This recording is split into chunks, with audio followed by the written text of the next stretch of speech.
Enter universal key duplicate. And then please find the snake key.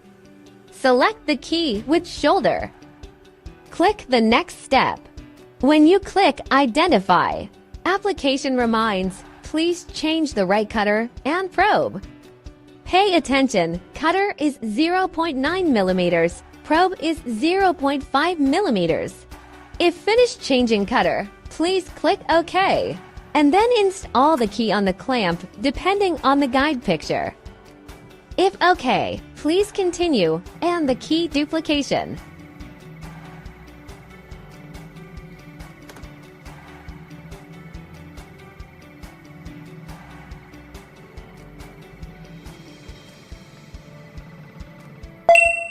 We get all tracks. The next is to install the key blank. If it is ready.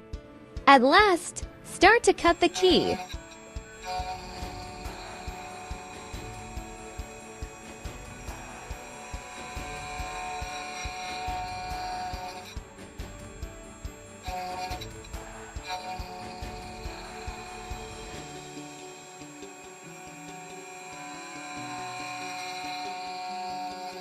After finishing cutting both sides, let's try it.